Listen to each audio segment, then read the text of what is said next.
আজকে আমরা ঐতিহাসিক সিরিজ জয় করবো অস্ট্রেলিয়ার বিরুদ্ধে। তাহলে ওয়ার্ল্ডের ভিতরে বাংলাদেশে এখন যদি বোলিংয়ের হিসাব যদি করা হয় তাহলে খুবই ভালো অবস্থানে আছে বাংলাদেশ।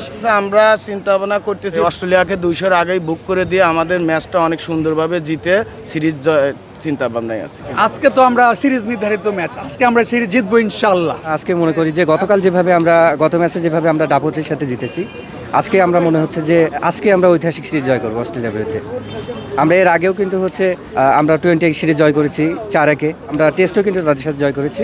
আমার মনে হয় আজকে সেই মাহেন্দ্রক্ষণ আজকে আমরা অনেক বড় ব্যবধানে জিতে ইনশাল্লাহ সিরিজ জয় নিশ্চিত করবো। নাহিদ রানা তো অবিশ্বাস্য। আমি গত ম্যাচও স্টেডিয়ামে এসে দেখেছি নাহিদ রানা অবিশ্বাস্য। আজকে আমরা তার কাছ থেকে একটা ফাইফার আশা করছি।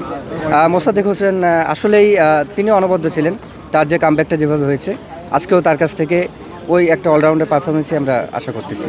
এটা আসলে খুবই বুদ্ধিদীপ্ত একটা সিদ্ধান্ত হয়েছে। সাইফ হাসান দীর্ঘদিন ধরে অফর্মে আছে।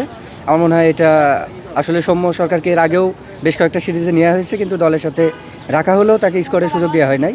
সেই জায়গা থেকে আমার মনে হয় আজকে খুব সুন্দর একটা সিদ্ধান্ত হয়েছে।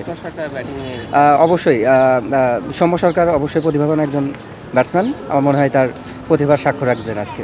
বাংলাদেশ আমাদের এখন বর্তমানে আমাদের বাংলাদেশই সবার সেরা, ঠিক আছে। অস্ট্রেলিয়া এত বড় একটা টিম, তাকে আমরা পাত্তাই দিতেছি না, কারণ ওরা মনে হইতেছে আজকে ওরা একটা একটা টিম আছে জিম্বাবুয়ের মতো। এই যে দেখেন গেছে ম্যাচটায় ওরা আমাদের সাথে কোনো হাড্ডাহাড্ডি করতেই পারে না। কি অবস্থা বলে, আশা করি খুব ভালো একটা ম্যাচ উপভোগ করব। অস্ট্রেলিয়া বাংলাদেশ দুইটা এখন বর্তমানে খুবই ভালো। চাইবো বাংলাদেশি ম্যাচ জিতুক।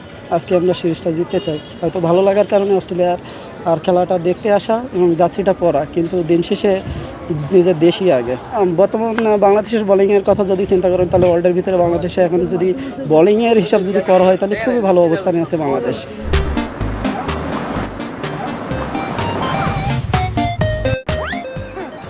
মোস্তাফিজ ভাই আছে, আমাদের শরীফুল ভাই আছে, তাসকিন ভাই আছে।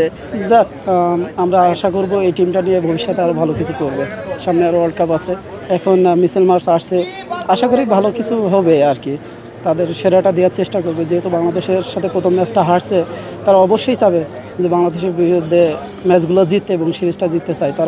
তারা বড় টিম ইতিহাসের, তারা কখনো চাইবে না যে সিরিজটা হারতে। আমরা চিন্তা ভাবনা করতেছি অস্ট্রেলিয়াকে 200-র আগেই বুক করে দিয়ে আমাদের ম্যাচটা অনেক সুন্দরভাবে জিতে সিরিজ চিন্তা ভাবনায় আছে।